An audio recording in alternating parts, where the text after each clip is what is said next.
Damn it.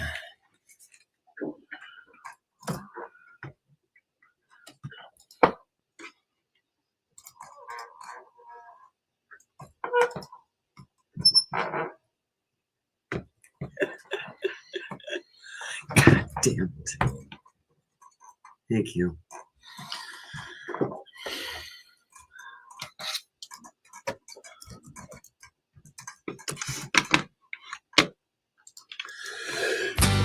Is it?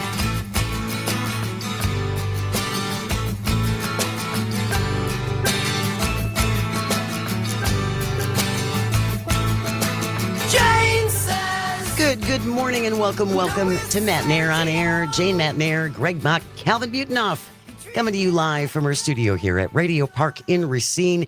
You can always join us. You can call, you can text. The number is the same, 855-752-4842. Leave a comment if you're watching on the live stream on Facebook, YouTube, and what used to be Twitter. Today, the average price of a gallon of 2% milk in Wisconsin, $3.18, the same as yesterday. And the average price of a dozen large eggs here in the state, $6.24, also the same as it was yesterday. And it's going to preserve jobs. So stop with the tariffs. It's the leverage that we need to protect them. No. I'm glad he did what he did with Canada because you have enough money to survive. No, that's not the point. Look, it's going to float all boats. Come on, Jessica. Really? Janine Pirro on tariffs from Fox News yesterday. Of course, Judge Janine is worth $85 million. Oh, she's got private island money. She's okay. She's great. She'll be fine. She can afford another dozen eggs. She's not watching the stock market. No matter what the stock market does, I think she'll be okay. Yes, we have a very busy show coming up for you today. Deb Cronmiller from the League of Women Voters is going to be joining us after the 10:30 news, the April 1st election rapidly approaching. Mm-hmm. It's really important you be a voter. I know everyone's exhausted. I know I'm exhausted by all of the ads that are being run on television. It is still remarkably important that you vote. So if you have not registered, if you're not sure if you're registered, if you're not sure what's on the ballot, you can answer all those questions. Mm-hmm. Go to myvote.wi.gov. myvote.wi.gov. All you have to do is put in your address and everything related to the April 1st election, including where you need to go vote, what is on the ballot, all of those things will come up for you. Check it out, myvote.wi.gov. Again, Deb Cronmiller from the League of Women Voters joining us after 10:33. We're going to talk once again about the SAVE Act. Yes. Which we did talk about before the presidential election. Mm-hmm. And with everything else, there's been a couple things going on.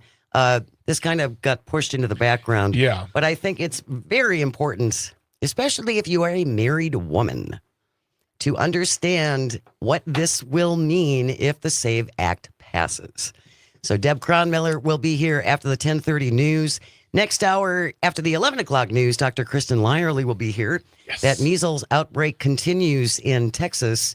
And our Secretary of Health and Human Services, Robert Kennedy Jr., Bob Jr. Bob Jr. just thinks everybody should just get measles. That's the best way. Marjorie Taylor Greene suggested that we have measles parties. Remember when COVID was happening and we were trying to get herd immunity through vaccination and whatnot? Now they're just like, hey, let's do the opposite. Let's do dead herd immunity. Just everyone with measles, come over to my house, bring a glass of wine, bring a game that requires touching like Twister, and let's just have at it. Yeah. So we're going to talk to Dr. Lyerly about measles and how serious this is. Mm-hmm. And if you're like me, I've got my measles vaccination a long time ago. I had measles when I was a sophomore in high school. We're going to talk about whether or not we need boosters, what the status is of that. If you ever have a question for Dr. Lyerly, by the way, please send it in to Jane Says at civicmedia.us, JANESAYS. Jane Says at civicmedia.us. Wrapping up the show, 11:30. We're going to talk about this, and this spurred something I heard listening to Pat Kreitlow from Up North News Radio on the way in this morning, talking about Batman. Batman, the TV show debuted on this date in 1966. So at 11:33, we want to know, what old TV show do you miss? Okay. There's so much to choose from. I already have one. Good. Yeah, good. Yeah. So start thinking about that. What old TV show do you miss? That'll be at 11:33, and then we'll wrap it up with This Shouldn't Be a Thing. As always, It Floats. Trust Me edition. It's a good one. You may want to stick around for that. We did start off the show, of course, talking about Jeannie Pirro on Fox News, talking about how these tariffs are great. Yep, they're great. This is the greatest thing. And again, Jeannie Pirro is worth $85 million. So no matter what happens with the economy, I'm pretty sure she's going to be okay. Most of us, I think, are not in the position of having $85 million. I currently do not have 85 You do million. not? No, I do not.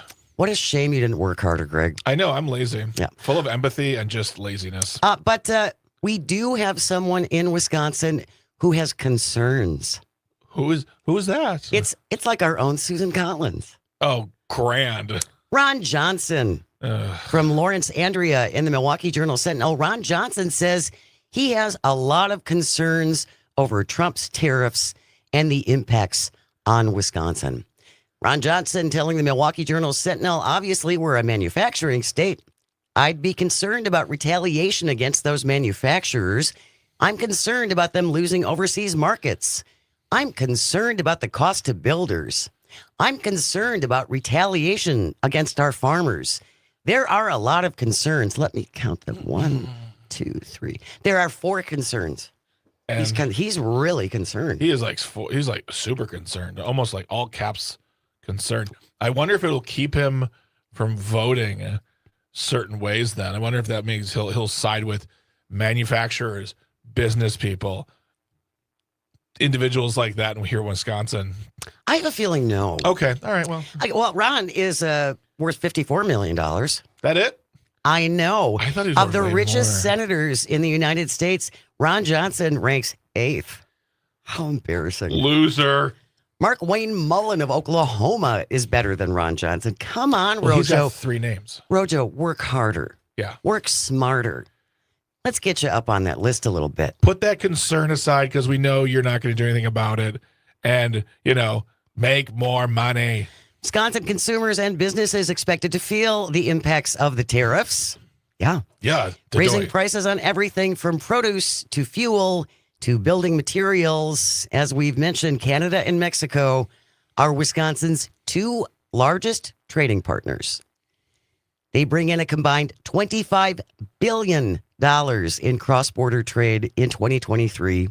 China is Wisconsin's 3rd largest trading partner. However, again, this is from the Milwaukee Journal-Sentinel, a number of Wisconsin Republicans defending the tariffs. During his speech when Trump announced plans for these reciprocal tariffs, Ron Johnson and all the other Wisconsin lawmakers applauded. Scott Fitzgerald, Who? who was actually seen in the wild a couple of weeks ago. That's never going to happen again. I know. Scott Fitzgerald said in a statement that he trusts Trump's tariff negotiations will ultimately benefit American citizens, workers, and businesses. That's a long con statement. It's like ultimately maybe 100 years down the road, we're supposed to endure 2 years of pain. That's what Elon said. That's what Elon says. 2 years of pain. I just think the way that the stock market has crashed, the way the confidence has gone down, it's going to be a lot longer than 2 years if he keeps doing this stuff. I would think you're right. Yeah. Yes, we're talking about the tariffs. Tom Tiffany checking in. Thank Suggested goodness. that the president is selectively using tariffs as a negotiating tactic. Tiffany posting on Twitter, the cost of past trade deals have been too high for too many American workers for too long. Reciprocal tariffs will change that by making trade fair again. No. Now, correct me if I'm wrong, but when Donald Trump was first elected the first time around, he got rid of the NAFTA agreement. Yeah, I believe so, yes. And then he renegotiated an agreement with Canada and Mexico. And again, if I'm wrong about this, please let me know. 855-752-4842. So he's renegotiating the deal that he negotiated. Because I guess it's just not good enough anymore. It's just not. Oh God, it's. Glenn Grothman also checking in. Oh, great. There are some countries taking advantage of the U.S., but he says lawmakers have to make sure these tariffs don't go overboard. Obviously, trade wars are expensive for everybody, but there's probably some countries taking advantage of us. Hopefully, President Trump will show urgency in wrapping this up. So far, when Trump adds tariffs, he usually winds up removing them or reducing them in the near future. We'll just have to see how this one goes. Or he increases it and then a couple hours later says, no, I'm not going to do that. And then a couple hours later, he comes back and says, no, I'm going to double what I said I was going to do. And then, it's kind of up and down with the very stable genius. I do not know where we're at tariffs wise, not because I'm not up on the news, because it changes every day. It does. I mean, there are it changes during the same day. Yeah. So that is not a key point of strength for the president. If you're gonna enact tariffs, do it, stick to it. We all have to go through this together, whether we like it or not. But this as you've said before, this uncertainty is terrible. It's terrible for everybody. It's not good for anyone, in whether it's Wisconsin or the nation. And the markets are showing that fact. The confidence of the people, the polling is going down for the president, as well as Elon Musk, who's polling worse than the president right now. But you can get one of his cars for only $35,000. Oh, thank goodness! All I have to do is go to the DC the DC dealership. It's at the White House. Exactly. You know where to find that dealership. Also, Donald Trump's Commerce Secretary Howard Lutnick said yesterday Trump's tariffs will be worth it, even if it means a recession, folks. So even if there's a recession, it's all good. It's all good. Howard Lutnick, too, I'm fairly certain, has a pretty nice nest egg. So, if the economy tanks, they're all going to be fine. They're all going to have their own private islands. We're going to be the ones who are going to be suffering for as long as they see fit. Period. He's worth $806 million. Howard Lutnick? Yeah. Well, he's struggling. He needs a tax cut, Greg. He's not a billionaire, Jane. He needs a tax cut. Back to Ron Johnson, Wisconsin senior senator. He did point to the U.S. stock market, which has tumbled, in the wake of the tariff announcements. Quote, well, look what happened to the markets, Johnson said. That concerns me. He's very concerned. So now I can sleep. Right now, the Dow Jones Industrial Average is sitting currently at 41,089 points. That is down 344 points. It is heading towards under 40,000, which... It's all fine. Well, it'll be reset. But guys, we'll just hold hands. Yeah, it's all we'll sing together. It'll be fine. Brad Schimmel knows who he's going to be working for if he makes it up on the state Supreme Court. We'll kick that around next. Stay close. You're listening to Matenaer On Air on the Civic Media Radio Network. We'll be right back.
Welcome back to Matenaer On Air. Jane Matenaer, Greg Bach, our resident young person Calvin on the board, coming to you live from our studio at Radio Park in Racine. You can always join us. Call or text at 855-752-4842. Leave a comment if you're watching on the live stream on Facebook, YouTube, and what used to be Twitter. Just quickly, if you are considering a job change, maybe you'd like a new challenge.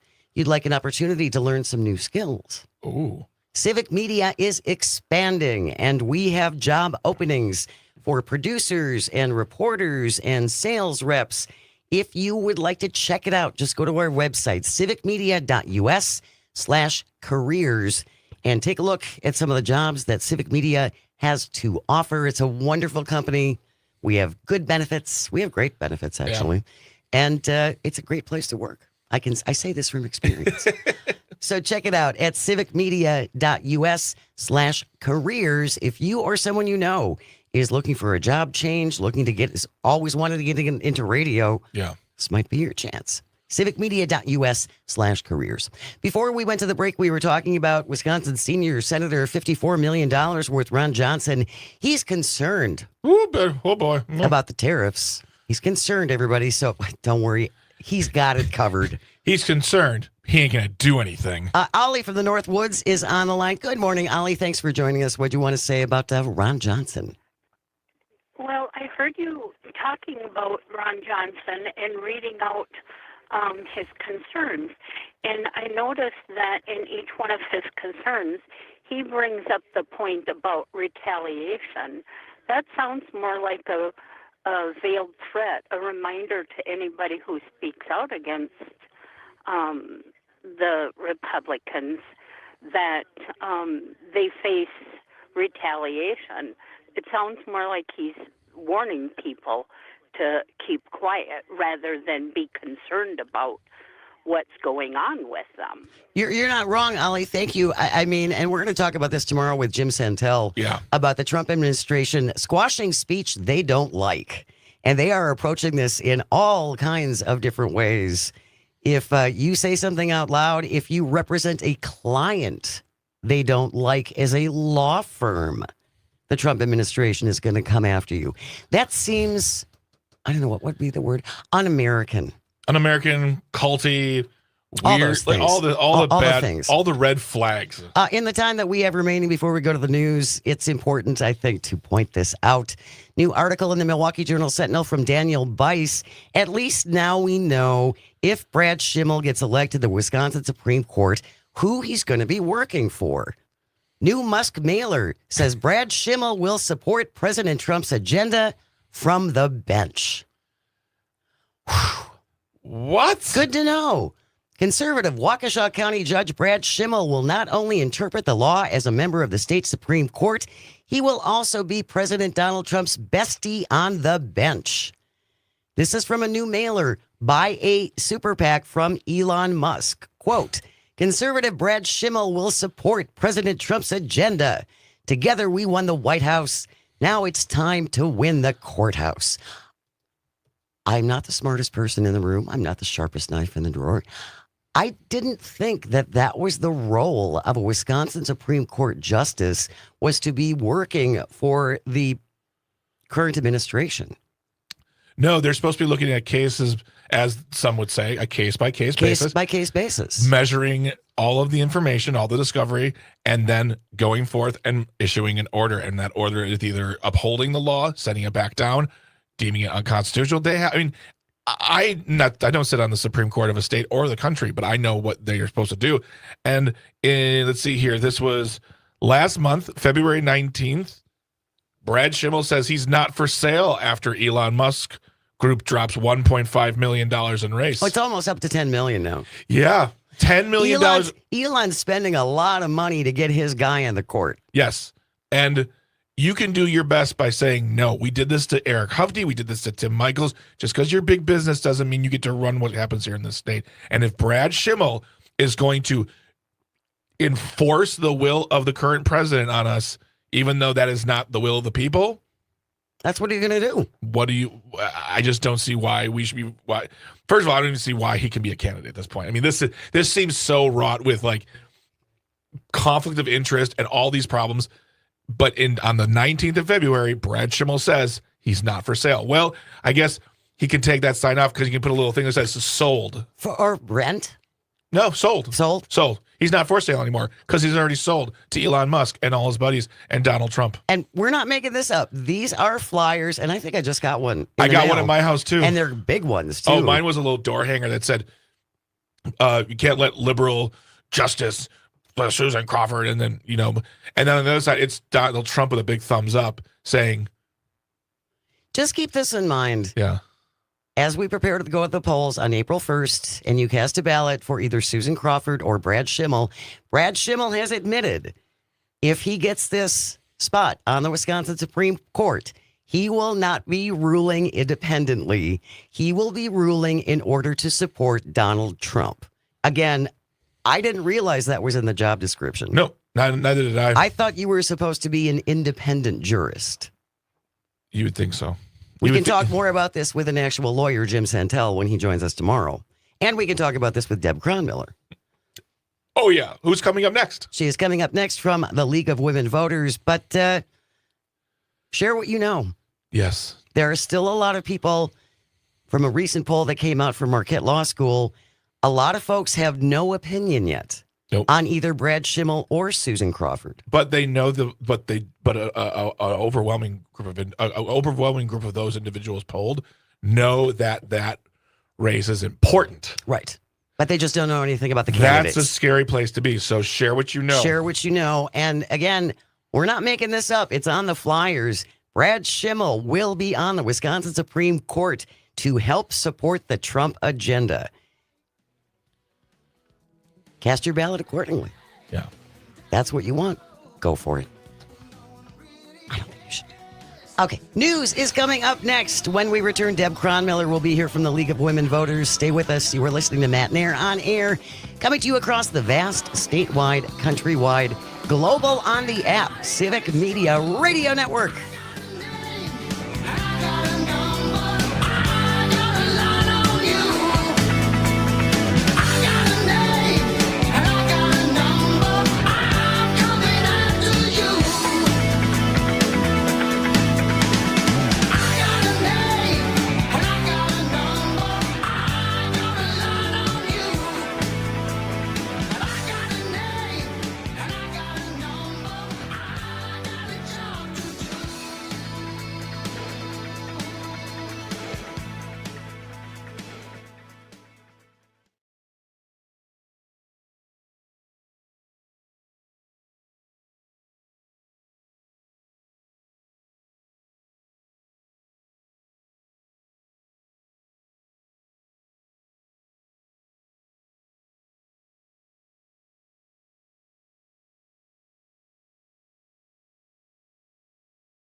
Good morning, Deborah. Can you hear me all right? Good.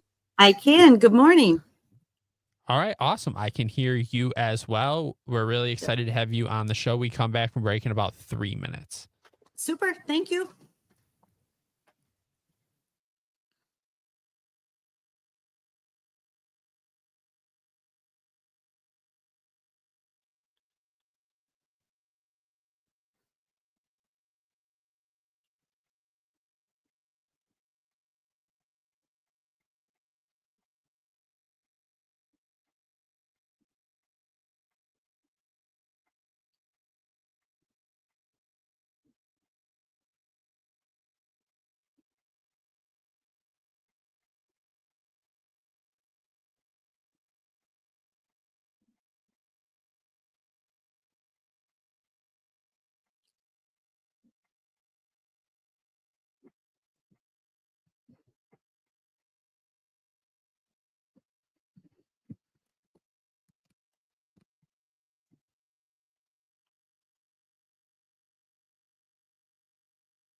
Good morning. Welcome to Matenaer On Air. Jane Matenaer, Greg Bach, the board lord, coming to you from our studio here at Radio Park in Racine. You can always join us. Call or text. The number is the same, 855-752-4842. Leave a comment if you're watching on the live stream on Facebook, YouTube, and what used to be Twitter. The Wisconsin Supreme Court election, April 1st. Is going to impact our economy, reproductive rights, public education, and more. You can join the Protecting Justice for All event. It's happening tonight at the Overture Center for the Arts in Madison, featuring expert panels and a debate watch party because Susan Crawford and Brad Schimmel will be debating tonight. If you would like more details about this, you can also register to sign up at upnorthnewswi.com/supreme. And if you're not going to be in Madison and you can't make it, you can listen to the entire program across Civic Media from 5 to 7 p.m. Across the Civic Media radio network. Again, the April election is April 1st, just a couple of weeks away. One of the main reasons why we have our next guest, Deb Cronmiller, is here from the League of Women Voters. Good morning, Deb. Thanks so much for joining us. Good morning. Thanks so much for having me. Absolutely. We were talking right before you joined us about a particular Supreme Court candidate in Wisconsin, and I'm not trying to make this partisan, but I find it interesting that now it was my understanding, Deb, that Supreme Court justices, even on the state level, are supposed to be impartial. They're supposed to be impartial jurists who are not coming in with an agenda of the current administration. And yet now we have one candidate who said, you elect me to the Supreme Court and I'm going to do what the Trump administration wants. That seems like a new step shall we say. That is new and odd. I think for all of us who, read and believe in the Constitution of the United States, the founders obviously had a strategy for how to keep our government going. This, democratic republic that we have, if you can keep it. Yep. And one of the strategies was that we would have two branches of government, the executive and the legislative, that would be partisan. And then we would have this third equal branch of government, our courts, our judiciary, that would be independent.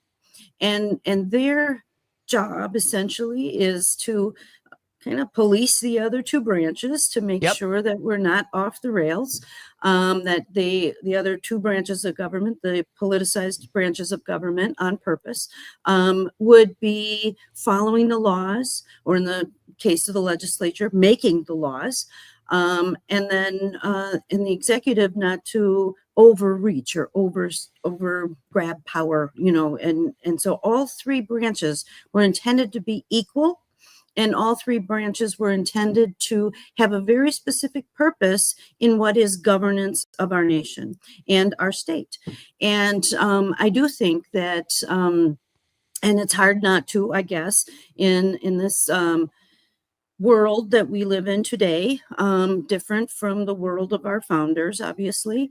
But when we have money interests coming in on both candidate sides, that probably is going to exceed $70 million in the state of Wisconsin. When you hear $70 million and you hear the word independent branch of government, I think the average person likely says to themselves, okay, $70 million. I mean, how do I stay independent when that much money has come to support me or oppose me? And that's the problem. And that's why the League of Women Voters for years and years and years has held a position that would take money out of politics. And I mean, we believe in a campaign finance system that would be more fair and equal and equalizing. In today's world, again, despite our founders' good intentions, not everybody can run for office because they're not independently wealthy. Or they don't know the inroads to get to the money. And without the money, you can't sit, in a seat that's an elected seat, and which is really a shame. And I think that this conversation, so many conversations that are happening in the state and in the nation around money and politics, I think we're seeing what money reaps. And I don't think everybody's happy with the consequences of so much money in what is our political system. Well, and as you said, Deb, when the founders set up our system of government, the judiciary was independent in order to, as you said, kind of police the executive and the legislative, just to make sure they're not doing naughty things. And they're supposed to be independent. And that doesn't seem to be the case anymore, especially now when we have one person running for the Wisconsin Supreme Court who says, yep, I'm going to be here for a rubber stamp for the administration. That seems bad to me. Yeah, and I think that those were the same accusations that were floated in 23 when one of the candidates was very clear about her values. And people thought, well, then she's already predisposed. She's not going to hear the evidence. She's not going to hear the case as it's presented to the Supreme Court. And, I think that gets us back to Supreme Court 101. Our Supreme Court, like our appellate courts, looks at the lower court evidence, the research that's been done, why certain decisions have been made based on law or constitution at those lower courts to decide, essentially, was that the right decision? Mm-hmm. And I think, we've got courts all over the nation now that are taking cases on where they're the first court to hear the evidence. And that's not what the intention of the Supreme Court was. It was certainly not the intention of how the whole court system works. And there needs to be some, I think, education about why the process of what our judicial system is supposed to do is so important, so that these lower courts are actually doing that important research, so that a Supreme Court has a body of evidence that they're looking at to weigh in on whether those lower courts have done the right work in making the decisions they've made. That's so important what you just pointed out. The Supreme Court is supposed to be the last stop through the court system, right? You're supposed to go through, as you said, all the lower courts and have judgments made on this argument. And then ultimately it works its way up to the Supreme Court. But that's not the way it is anymore. Now it's like plaintiffs are looking for an opening to directly bring the case in front of the Supreme Court, as you said, without any of these earlier decisions. It almost seems like those lower courts are formalities now. Well, and I think that, we have a legislature here in Wisconsin that's actually trying to make up or reconfigure some of the lower courts. Again, it's, if we stay within kind of the old-fashioned rules, I think that some of this questioning of the impartiality of the courts, of the judgments that are being made, of the process that's being used, in Wisconsin and at the national Supreme Court level, there's no ethical standard that these judges are being held to. So imagine everyone's surprise when they hear that, a very significant case is being taken by the Supreme Court as the original court that's going to hear, the case. That's not normal. That's kind of outside of the realm of what is normal. And it's also not normal, I think, when people hear that so many of our U.S. justices are, accepting large gifts from donors and or high net worth individuals who own companies, who have influence in spaces, in the same spaces that the court might be hearing cases about. And again, I think the thinking person says to themselves, oh, well, maybe that's influencing their decision as they hear that body of evidence, or as they look at evidence that maybe another lower court had looked at. And these are legitimate questions to be asking. And I think the response is, let's instate judicial ethical standards. Let's make sure that all our judges are playing by the same rules. In Wisconsin, our Supreme Court actually has authority over all the lower courts, the judges, the ethical standards to which they hold themselves. Yet our Supreme Court, as years ago, the league asked them to instate ethical standards, and they basically responded with, no. We're the highest court in Wisconsin. Of course, we'll maintain these high ethical standards. Well, that was a long time ago. And in the course of a decade and a half, we've seen court races go from being, hundreds of thousands total investment in electing a Supreme Court justice to, what could be in excess of $70 million. Times have changed. We need different rules now because of that.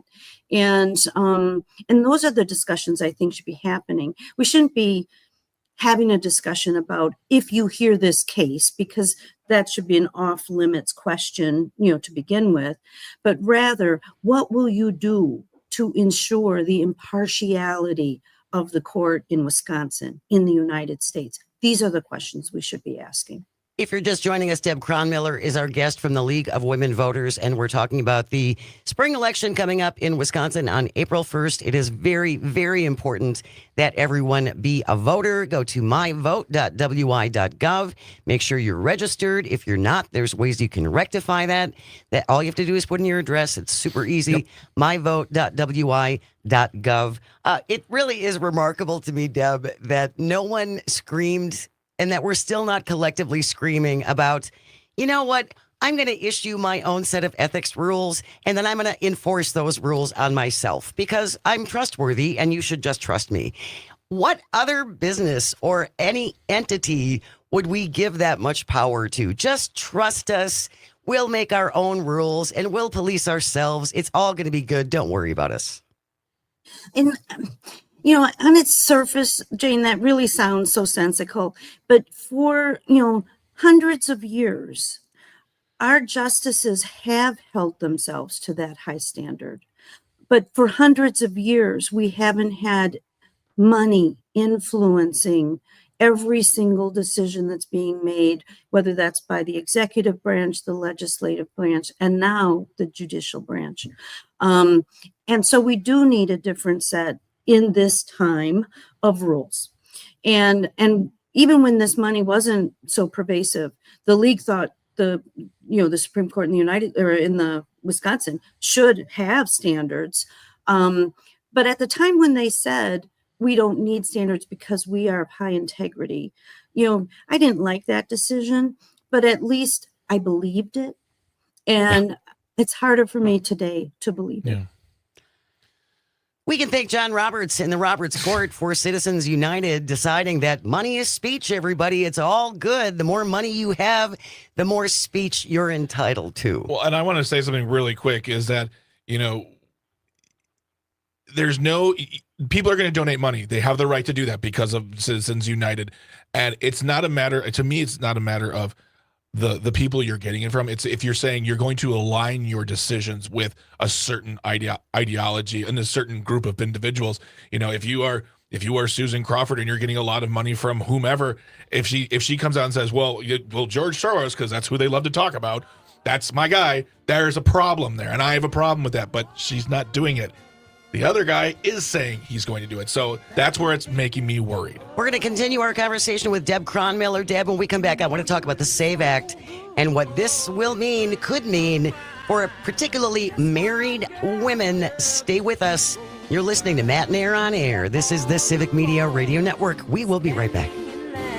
Tell me, who do you love, girl? Make up your mind. Make up your mind. What's your choice? Tell me, who do you love?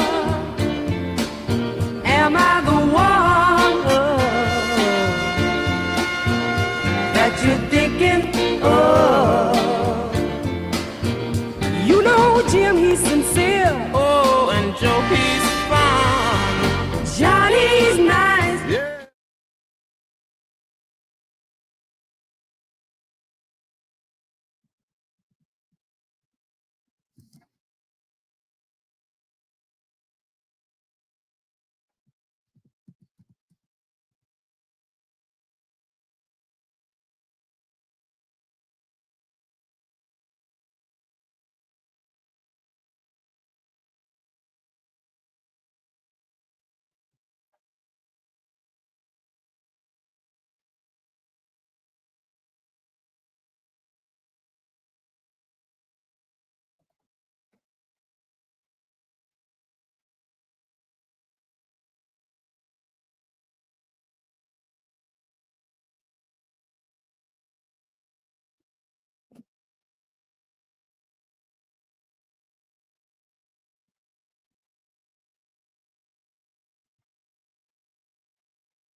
welcome back to Matenaer On Air. Jane Matenaer, Greg Bach, Sweet Calby on the board, coming to you from our studio here at Radio Park in Racine. You can always join us, call or text at 855-752-4842. You can leave a comment on the live stream on Facebook, YouTube, and what used to be Twitter. Next hour at this time, we'll wrap up the show as we always do with This Shouldn't Be a Thing.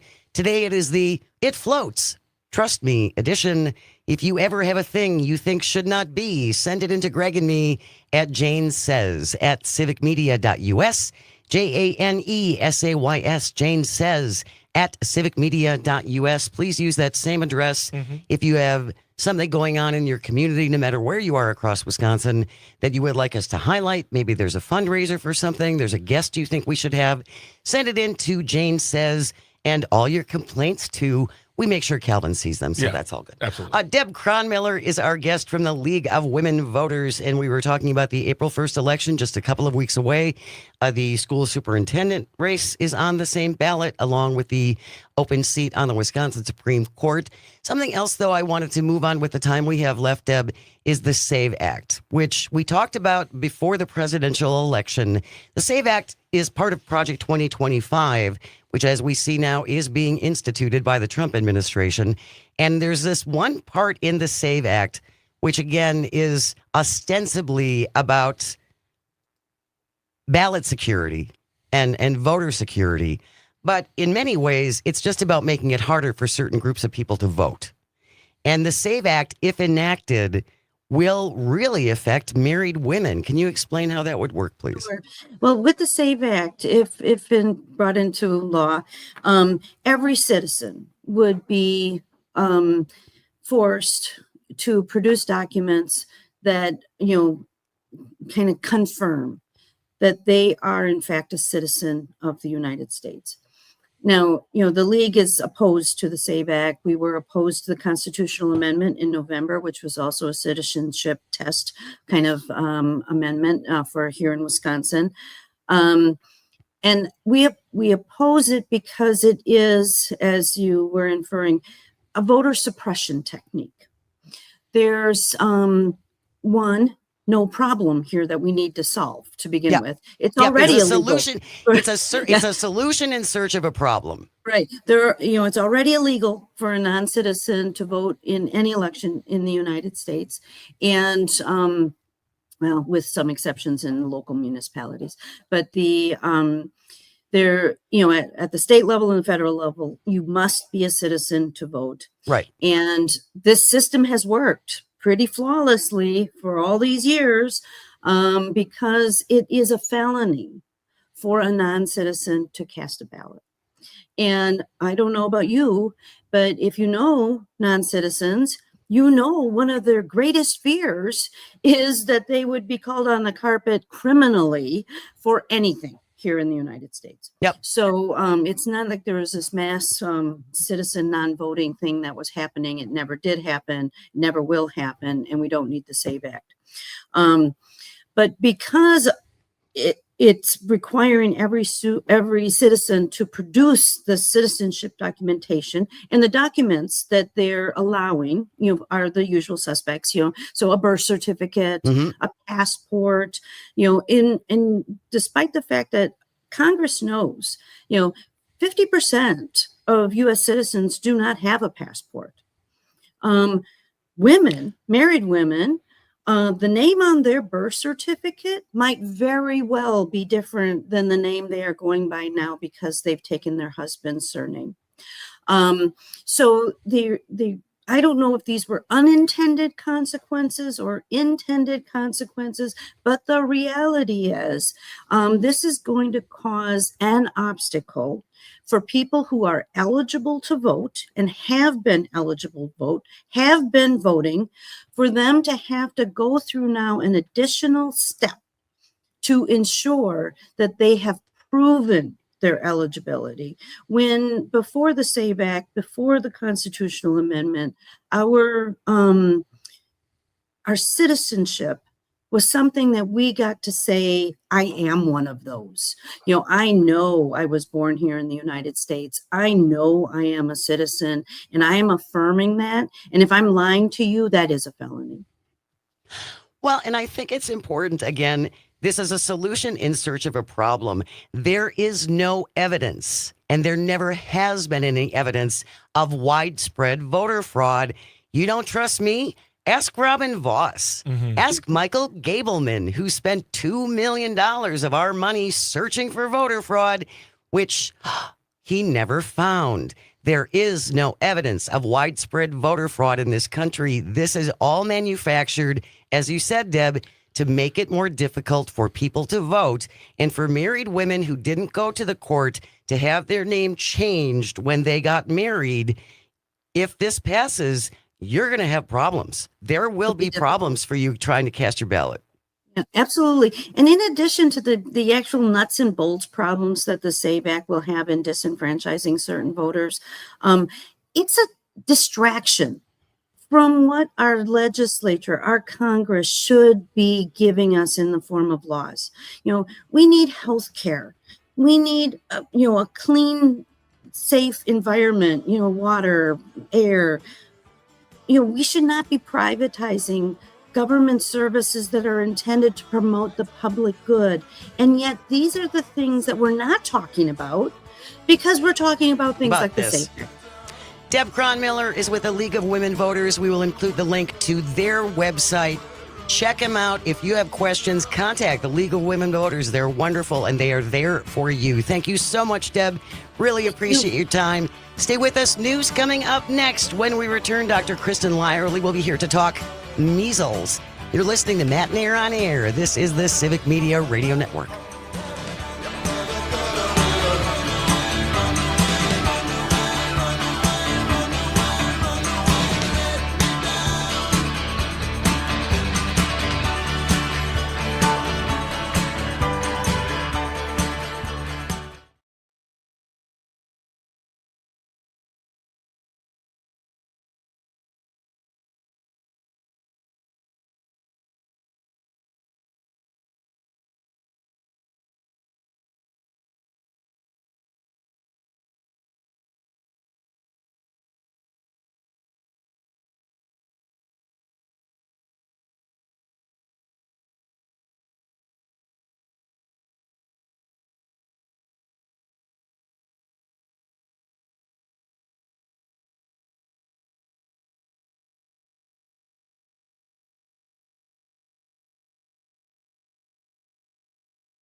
Good morning, morning. Dr. Lyerly. Oh.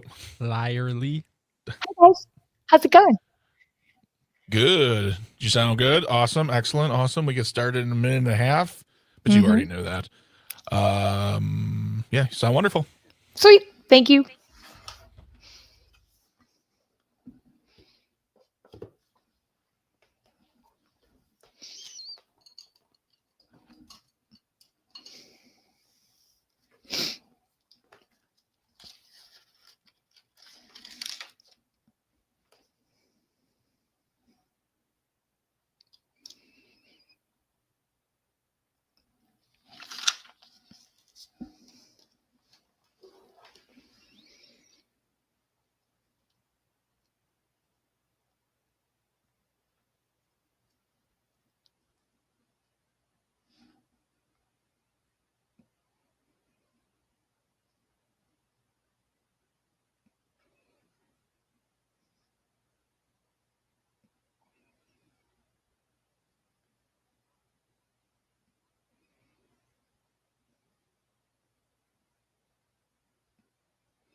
Good morning and welcome to Matenaer On Air. Jane Matenaer, Greg Bach, Calvin Butenoff, coming to you live from our studio here at Radio Park in Racine. You can always join us. Call or text. It is the same number for both. 855-752-4842. You can leave a comment on the live stream on Facebook, YouTube, and what used to be Twitter. Just quickly, coming up later on this hour, after the 11:30 news, we will lighten things up as we always do with what we like to call a little audio sorbet. Just kind of a cleansing segment to take a breath and have some laughs and try and distract ourselves for a brief period of time. So after the 11:30 news, we're going to talk about what old TV show do you wish was back? What old TV show do you miss? We'll kick that around after the 11:30 news. We will wrap up the show as we always do with This Shouldn't Be a Thing. Today it is the It Floats, Trust Me edition. It's a good one. We have an audio element too, so stick around for that. Right now, though, she is joining us from an undisclosed location somewhere in Wisconsin, I assume. Civic Media's Chief Morale Officer, Dr. Kristen Lyerly, is here. Good morning, Dr. Lyerly. Thank you so much for joining us. Good morning. I think that this episode also should be This Shouldn't Be a Thing. Yes, this should not be a thing. Yeah. We're talking about measles and the resurgence of measles in this country, which had essentially been eradicated, and now it's back. From CNN this morning, the measles outbreak in West Texas is now linked with cases in New Mexico and new cases in Oklahoma. This brings the total number of almost 300 cases of measles across the 3 states. In Texas alone, over 200 measles cases reported, and there have been 2 deaths. This shouldn't be happening, Dr. Lyerly. Measles was eradicated in 2000. I have never seen a measles case. I started medical school in 2003. I've never, ever seen a case of measles. I have learned about it, and I'm learning about it again because it is a thing. And it is a thing because of misinformation and fear. And it all goes back to the MMR vaccine and all of that crazy misinformation that's spread about autism, which has been debunked over and over and over again. Now, there was a study at one time, from what I understand, that purported this link between autism and vaccines. Yes. That study was rescinded. That study was pulled. That was a small study of less than 30 people done by a gastroenterologist in England who was paid to do a study. The whole thing was crooked, and the guy has lost his license. I mean, it just got completely blown out of proportion. And here we are now. Children are dying. And this is just the tip of the iceberg, Jane. Measles is probably the most infectious disease out there. Yep. And knowing that these little things are popping up all over the place, we're traveling all over the place. People are moving around not realizing that they're exposed to measles. If you have been exposed to measles, odds are you're going to get at least a mild version of it, and you're going to pass it on to somebody else. So if you have not been vaccinated, you are at risk. It is highly contagious. One of the most highly contagious diseases, measles. And as we're learning, tragically, it can be fatal. Especially for small children, especially. And if it doesn't kill you, it can impair you for the rest of your life. It can cause brain inflammation, encephalitis, that can cause numerous other problems. And if you get encephalitis when you're 5, you're going to be affected for the rest of your life. I heard someone refer to COVID as this too, like it's a paralyzing event. That is that another way of putting it? Is like measles can, like, you might get, like you said, a mild case, but it can affect you for the rest of your life in ways you're not even sure, that could come up later on and really make it hard to exist. But actually, the reason why I wanted to ask you gave all those criteria about the, 30, less than 30 people studied. It was over in England, paid to do it. Why did it? I mean, I don't want to point my finger at Jenny McCarthy, but it still has legs. People still refer to it. And when you say, well, sorry, my friend who is a doctor has said less than 30 people, paid to do it, rescinded, lost license. Why do people still say, well, you don't know? You don't know. You're not a doctor. I've done my own research. Yeah, I get it. Jenny McCarthy has a son with autism. And we're all looking for answers. Autism is multifactorial, and it's complicated, and it's devastating. And we want answers. We don't want this to happen to other people. So I appreciate that activism streak, but it's misplaced.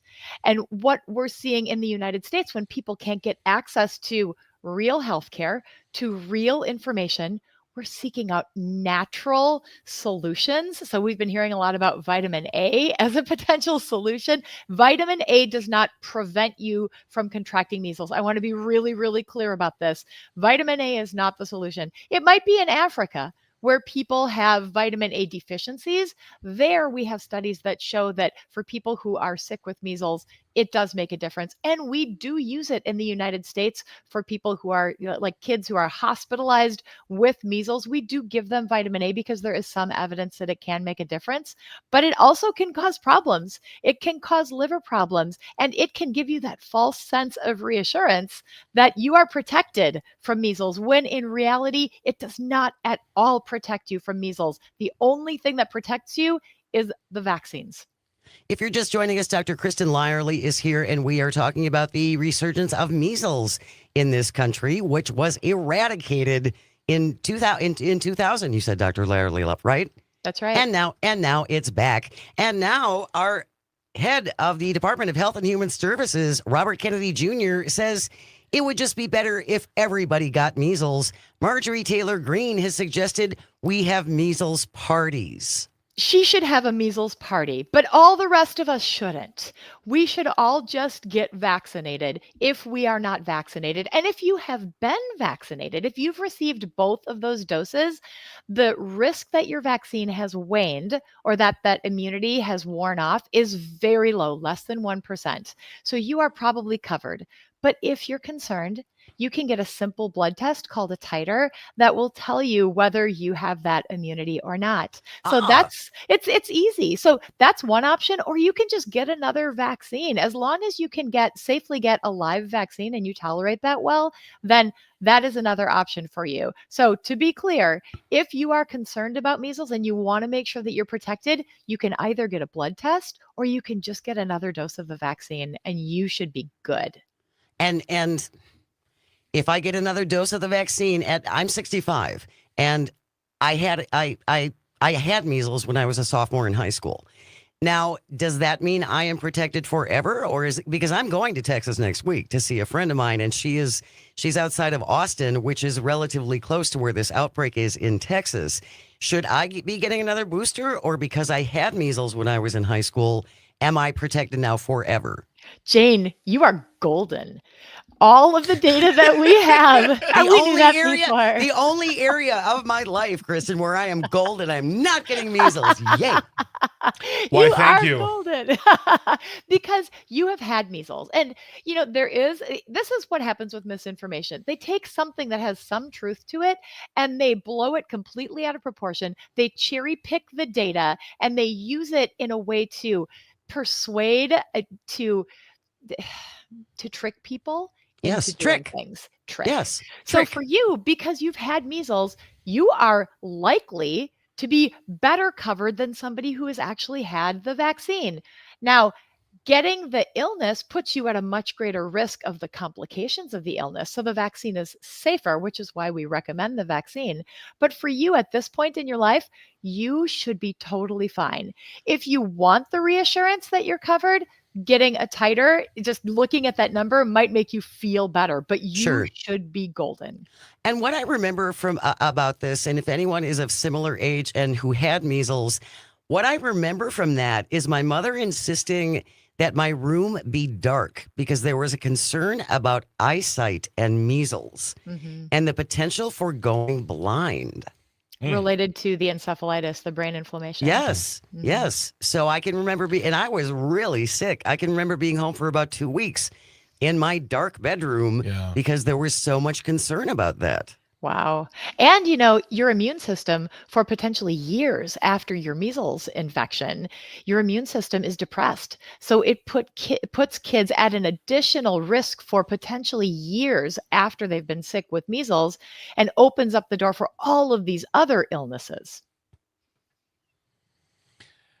I don't like to read the live stream comments, but there is one thing I want to talk about because I think it's an important point. Someone saying 1 death from measles in 10 years, 100,000 deaths from diabetes per year. I think you can talk about both things. I think you can talk about, we're talking about measles right now.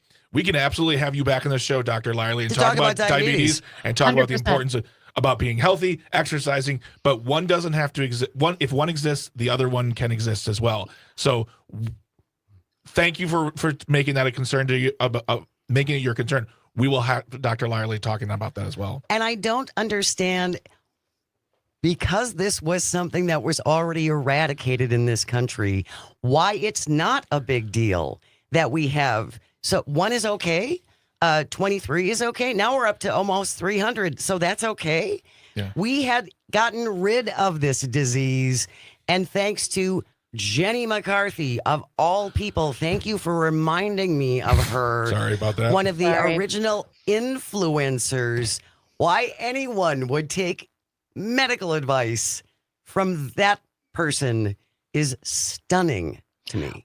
Well, and when we have a functional CDC, which it's becoming less and less functional because of government interference, what happens when we have an outbreak is we send a team to this place and they put a big shield around that place and they investigate it and they do everything they can to quash these outbreaks. An outbreak is 3 or more people. So when you hear RFK talk about all of these outbreaks that we've seen, we have, but we've had an effective surveillance system to fight it. Yeah. That's something we don't have anymore, and that increases the danger. We're going to continue our conversation with Dr. Kristen Lyerly. If you would like to join us, 855-752-4842. You're listening to Matenaer On Air, coming to you across the Civic Media Radio Network. We will be right back.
morning. Welcome back to Matenaer On Air. Jay Matenaer, Greg Bach, and Sweet Galby on the board, coming to you from our studio here at Radio Park in Racine. You can always join us, call or text. The number is the same, 855-752-4842. Leave a comment if you're watching on the live stream on Facebook, YouTube, and the platform losing more users than a molting parrot. Dr. Kristen Lyerly is here. She is our Chief Morale Officer. What? I love you. Thank you. Me too. I'm working on some new. I'm just working on some new stuff. It's popping and fizzling, baby. You It's gotta improv. throw it out there. It's like jazz. It's See how it goes. It's the jokes not being said. But we were talking about the resurgence of measles in this country, largely because many people are now vaccine skeptics. Okay. Let's talk about, Dr. Lyerly, the link between nutrition and measles. This apparently is something that our new head of Health and Human Services, Robert Kennedy Jr., who, by the way, worked with a company offering alternatives to vaccines for measles, right? Wasn't that group the one pushing the vitamin A thing? Yeah.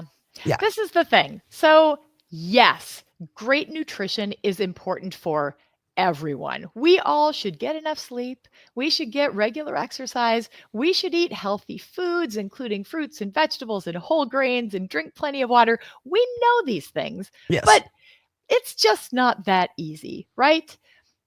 Healthy nutrition is not going to protect you specifically from measles. And the irony here is so ridiculous. I was watching a Fox News interview between Sean Hannity and RFK, and it led off with, here we are at Steak and Shake in Atlanta, or where. Did you see this? Yes. First of all, Steak and Shake is a fast food restaurant. They're sitting there with a hamburger and the fries are almost gone, and RFK's chewing on the fries. And I'm thinking, that's not healthy. French fries are not healthy. I love French fries. I eat French fries. French fries are not good for you. And they're sitting talking about how important nutrition is and how it's more important than getting a vaccine. Clearly, this was a sponsored spot for Steak and Shake, which is the whole thing behind RFK. He's selling the supplements. He's doing the bit for Steak and Shake. He's got a book. No, this is why we need the government to provide this foundation of health for us, because the government does not have a financial incentive to sell you supplements, to sell you something that they want to trick you into buying, thinking that it's going to make you healthier. I know I'm crazy, but I prefer to get my medical advice from people, I don't know, who have studied medicine, as opposed to someone who was on an MTV show and then offers her opinion on whether or not you should get vaccinated. I know I'm an outlier that way, Dr. Lyerly, but I just find comfort in the fact that there are people who have spent their lives researching these things, and then they published papers that were peer reviewed, which means you open yourself up to criticism of the results of your findings. Correct? There is a process for these things. There is a huge process, and this is the problem with doctors talking about stuff like this on the news, because you get like a Dr. Oz who eventually, because it becomes profit driven, starts selling supplements and going down that capitalism pathway. Yep. Most doctors are so steeped in, well, it could be this, or it could be that. It's all of that gray area. Yeah. Even if you see a study that is a headline that like NBC News is reporting, they're boiling it down for you. What they teach us in medical school is to look at the study. Who did they study? Where did they live? What were the other medical complex things happening with these people? How similar were the groups that were being studied? There's so much more information that goes into these studies. So when you see the headline, those are the broad strokes. Right. But all of the details and the complexities are things that we really need to understand in order to advise you. So when you come to us and say, I saw this thing on the news, and you think that it applies to you because that is what the headline says, we can help you dig through the weeds and figure out specifically how it applies to you. That is the advantage to having a partner in healthcare who is focused specifically on you and your health and well-being. We had a caller who didn't want to be on the air for the answer, but they wanted to know the difference between red measles and German measles. Is it the accent? It was a cheap shot. I apologize. She's ramping up. Improv, baby. It was too easy. Oh, that was great. That was really, really fun. It's like, you have some measles. What is the difference between? They're just two different viruses. Both of them are part of the MMR vaccine. So it's measles, mumps, and rubiola. And rubiola is German measles. Oh, I did not know that. Look what we learn on and this I got program. a good joke out of it too. What a day! But something important to know about all of these, though, is that this is a live vaccine. So some of the vaccines that are out there are called killed vaccines, where the vaccine is, or where the virus is not active. It's inert. It's inert. This is a live vaccine where you actually can potentially get the disease from this vaccine. And that is one of the precautions that we share when we vaccinate someone with this particular vaccine. And one of the reasons why, if you do have a condition or you're taking a medication that causes immunosuppression, we have to be really careful when we use this vaccine. Jack from Merrimack is on the line. Jack, you got to make it quick. We got about 90 seconds. Thanks so much for joining us. What do you want to say? Okay, first of all, there's an old internet meme that you might be interested in. A little girl says to her mom, "Hey, Mommy, what's that round scar on your shoulder?" Mommy says, "That's smallpox vaccination scar." And the little girl says, "Mommy, what's smallpox?" There you go. Just wait. You'll find out sooner than later. Hopefully not. Hopefully My not. goodness. Yeah, exactly. The other thing I want to mention is this. I've spent some time in Africa, and they do not have a really good polio vaccination program in a lot of places. I saw so many kids, just way too many kids, who had severe disabilities caused by that. We don't see that in this country. For a reason, right, Jack? Yeah, we don't see that in this country for a reason. Thank you so much, Jack. Really appreciate it. We are right up against the news. Dr. Kristen Lyerly, really appreciate your time, my friend. It's good to see you. I saw you were in Washington yesterday. We'll have to do a little follow-up. I'd love to know how that meeting went. Oh, I'd love to tell you about it. I'll text you after the show. And diabetes. Let's talk about that too. We'll have her back. We'll have her back to talk about diabetes. News is coming up next when we return. Which old TV show do you miss? That's all on the way. You're listening to Matenaer On Air. This is the Civic Media Radio Network. We'll be right back.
And good morning. Welcome back to Matenaer On Air. Jane Matenaer, Greg Bach, Calvinator on the board.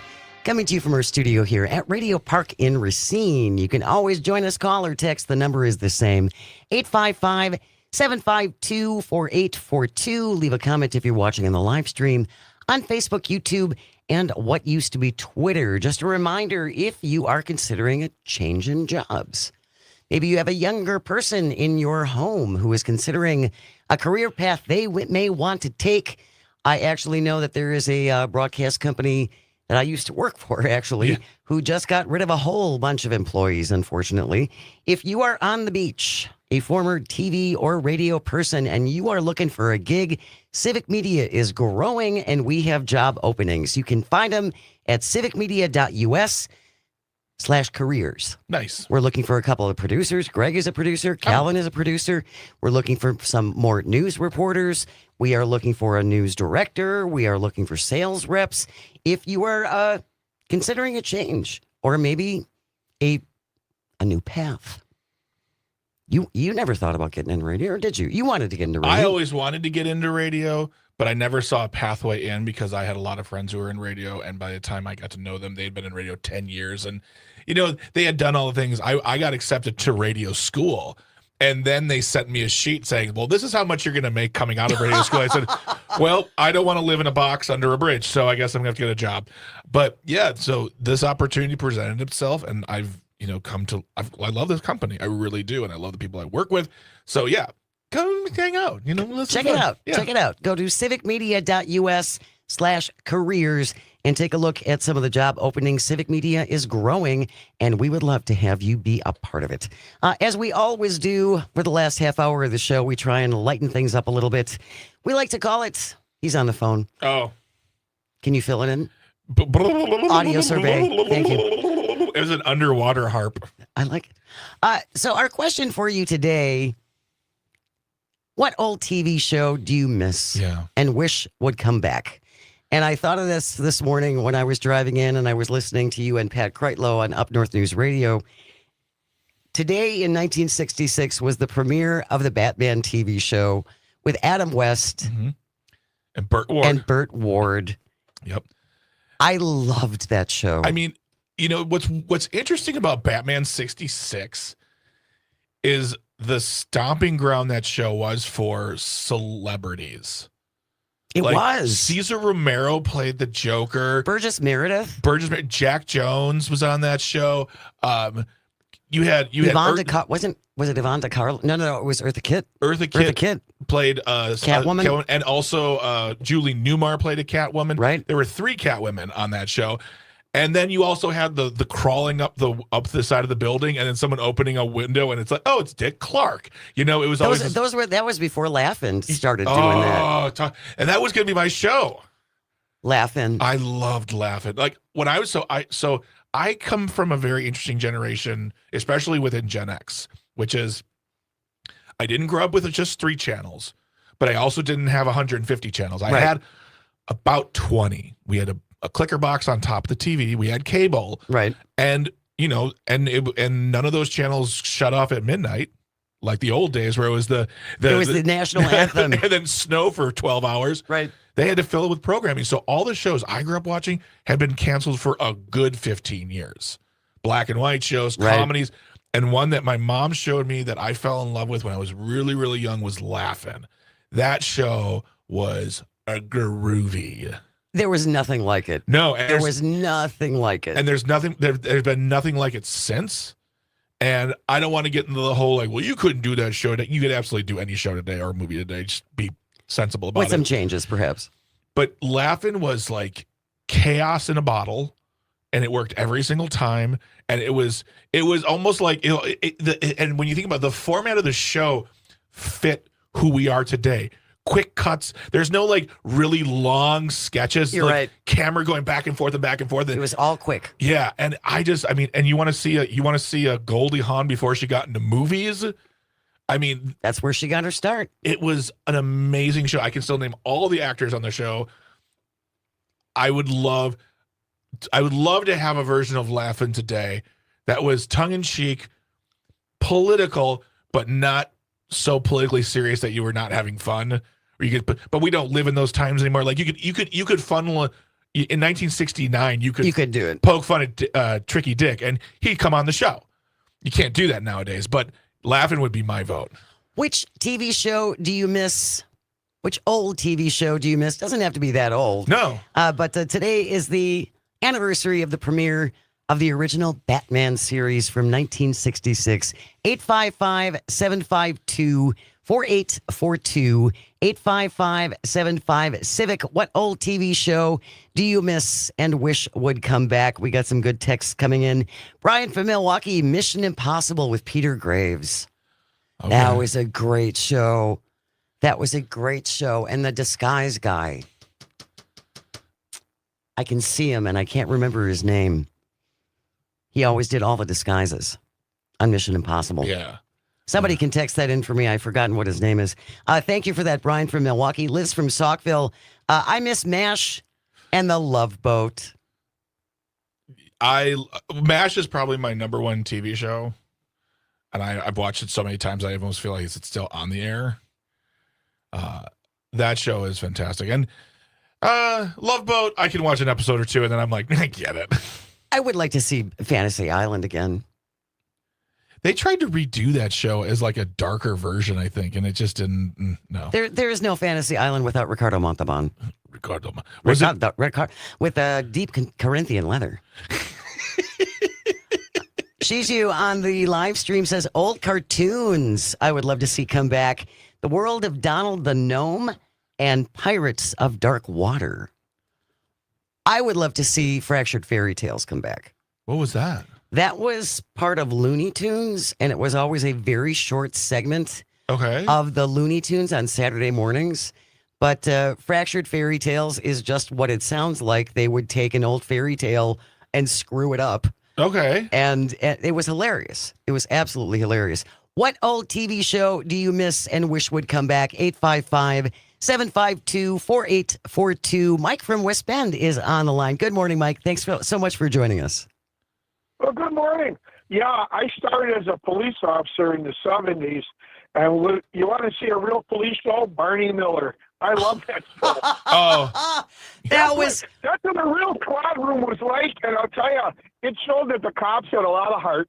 Oh, that was a great show, Mike. I had forgotten about Barney Miller, and what a wonderful cast. And a top 10 theme song, too. Yep. One of the funkiest. That's fabulous, Mike. Thank you so much. What a great reminder. What TV show do you miss and wish would come back?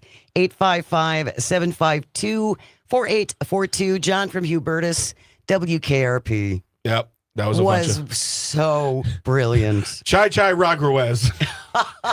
I swear to God, I thought turkeys could fly. It's just one of those shows that is still quotable. Was Martin Landau the guy? Roland Hand? Yes. It was Roland Hand. Yes, okay. Martin Landau. Okay. Thank you. He was the disguise guy. Yes, he was this disguise guy. In Mission Impossible. John from West Bend, a tie between Laugh-In and the Smothers Brothers. The Smothers Brothers, I mean, you want to talk about some real, like, what do they call it? Not covert, but like controversial material. You got Dick and... Yes. They got really political, and they got in trouble for it, too. And they got canceled for it. Because they were heavily anti-war. And one of the best jokes ever was that he said, that joke where he says, President Nixon has said that we're going to, want to make sure that all of our veterans are safe for the holidays. And then Dick goes, come on home, boys. You're fine now. Come on home. Marilyn from Columbus, The West Wing. That's top 3. It's MASH, The West Wing, and then whatever show is like in that spot. But MASH and The West Wing are always in the top. What old TV show do you miss and wish would come back? 855-752-4842. Terry on the live stream says Emergency. I remember that show.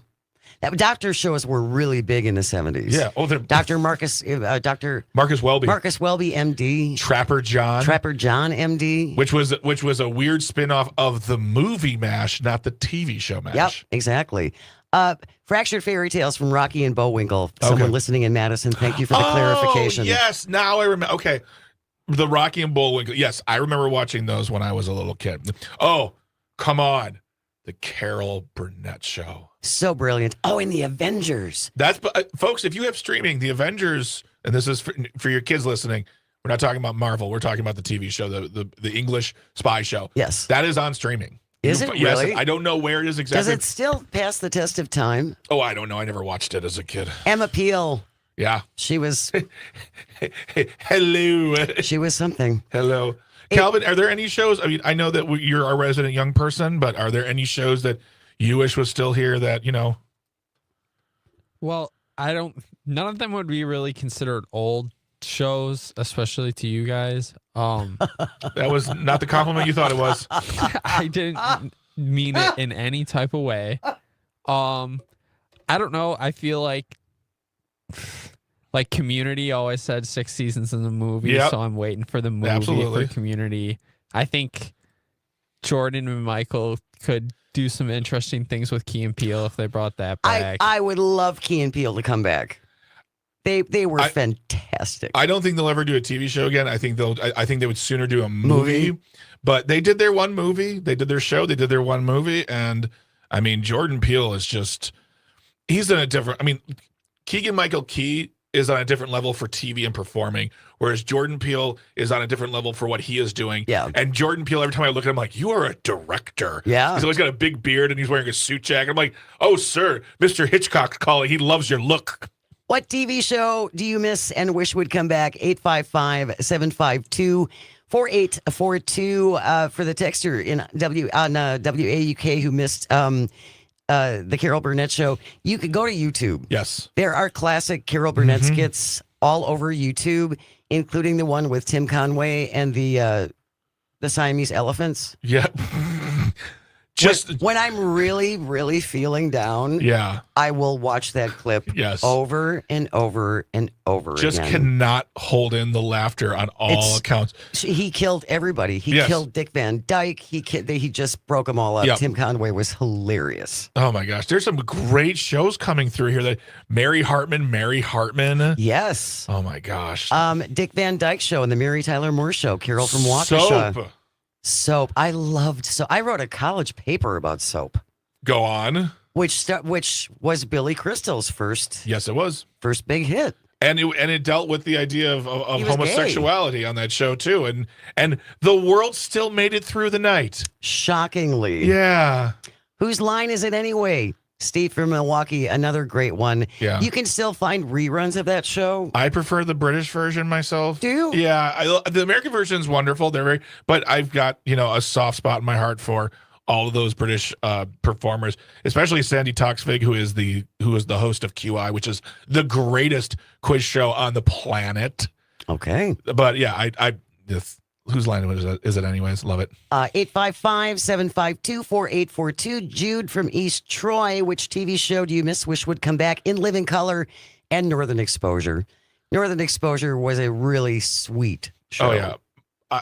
It was quirky. It was odd. It was funny. Yes. And that introduced Aiden on Sex and the City. All roads lead back to Carrie. Sorry.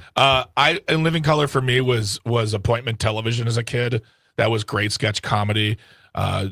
Someone listening on WAUK, Monty Python's Flying Circus. If Monty Python is the Beatles of sketch comedy, that's all there is to it. And I wouldn't mind having them back, but I'm glad we have what we have.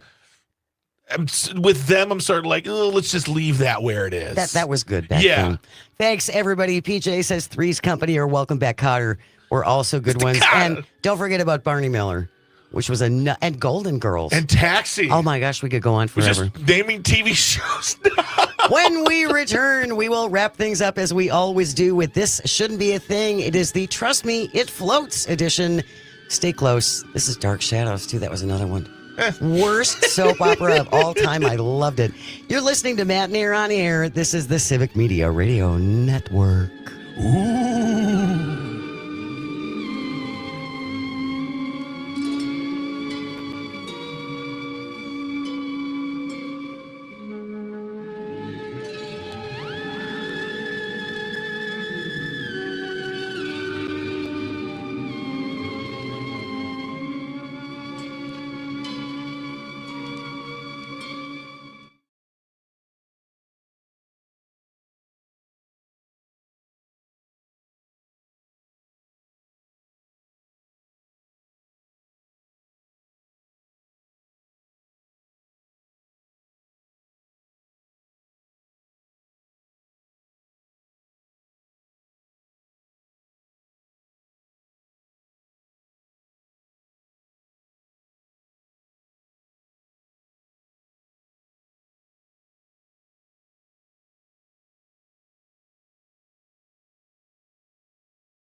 Welcome back to Matenaer On Air. Jane Matenaer, Greg Bach, Calvin Buetenoff, Sweet Calby on the board, coming to you from our studio here at Radio Park in Racine. You can always join us, call or text. The number is the same, 855-752-4842. You can leave a comment on the live stream on Facebook, YouTube, and what used to be Twitter. Coming up tomorrow, Jim Santel, our colleague here at Civic Media and host of Amicus, a law review, Saturday mornings from 9 to 11 will be joining us tomorrow morning at 10:33. We're going to be talking about some of the moves the Trump administration is making now. Apparently, you can no longer represent a client that the government doesn't like. That seems problematic. That seems right on brand for what's happening right now. Jim Santel will be joining us at 10:33 tomorrow. If you ever have a question for Jim, please send it in to janesays@civicmedia.us. She joins us every week at 11:20. Brittany Merlot, Civic Media meteorologist, will be here with weather and wine. We have some nice weather over the next couple of days. Might see our first thunderstorms this weekend. And also, I did see this come out this morning. It's really dry in parts of Wisconsin. So for my fellow social pariahs, smokers, don't throw it out the window. Yeah. Don't throw cigarette butts out the window. We don't want to start any fires. That would be bad. Correct. Also happening tomorrow, J.R. Radcliffe will be from the Milwaukee Journal-Sentinel to talk all things sports. That is all coming up tomorrow. Right now, though, 11:53, Calvin, that means it is time for... This shouldn't be a thing. As always, if you find a thing you think should not be, send it into Greg and me at janesays@civicmedia.us. This article from Electrek, Fred Lambert with the byline. Headline reads, Tesla Cybertruck sank when launching a jet ski after Elon Musk said you could use the truck as a boat. Whoopsie doodles. I mean, he's not wrong. Elon Musk did say that the boat would be a flotation device in certain situations. What certain situations? Let's go to the tape, Cal. A Cybertruck has sunk at a boat ramp in California after the driver attempted to use it to launch his jet ski. Local fire crews worked with divers to pull the submerged vehicle from the water. In 2022, Tesla CEO Elon Musk tweeted, Cybertruck will be waterproof enough to serve briefly as a boat, so it can cross rivers, lakes, and even seas that aren't too choppy. I do want to point out that it was pretty calm where this guy was trying to launch his jet ski. That didn't save this Tesla. There's a lot to unpack in that tweet. First of all, any car can be a boat briefly. Then it becomes a sinking device. Exactly. It becomes more anchor. More anchor, less flotation. And I am not the smartest tool in the shed. I am not a graduate with honors, but I'm pretty sure there's no such thing as a brief ocean experience when it comes to boats. They're pretty big. They are pretty large. They're known for being. I mean, like we have the Great Lakes; those are big. Oceans are, some would say, bigger. So I would like to see how long a Cybertruck would last as a brief boat on an ocean. On an ocean, even if it's really calm. Yes. Elon Musk has often made claims before about how Tesla vehicles can float briefly and serve as a boat.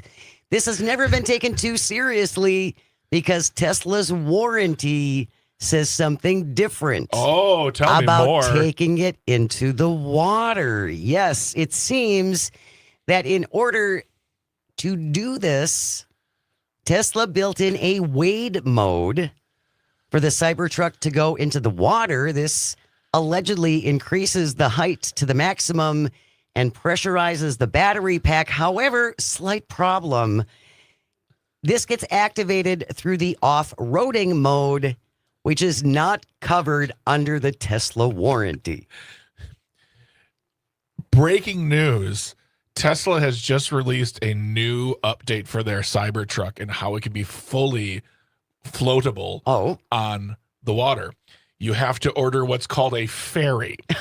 It shows up to a dock. You then put your car into its patented drive mode, put it on the ferry, and allow the ferry to float it, even choppy waters. Problem solved. Problem solved.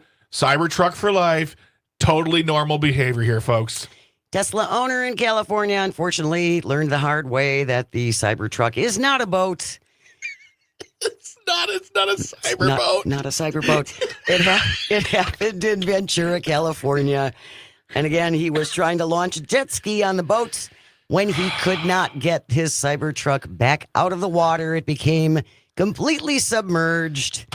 Divers from the Coast Guard had to help the tow truck driver get it out. There is not only audio, there are some video elements. So I encourage you to check out our show notes afterwards if you would like to appreciate the full scope and breadth of the story. If you're having a bad day, just watch this, because the best part is opening up to the sound. You gotta love it. That wraps up today's episode of This Shouldn't Be a Thing. On the way, we have news next, followed by Todd Alba from noon to 2, Maggie Dawn 2 to 4, Dom Salvia 4 to 6, and then Pete Schwaba 6 to 8 p.m. Thank you, Greg and Calvin, and all of our engineers. Without you, nothing works. And thank you most of all for calling and for texting and for listening. It genuinely means the world. I hope you find some joy today, even just a little, and you have a chance to share it. Keep it right here on the Civic Media Radio Network. We will see you tomorrow.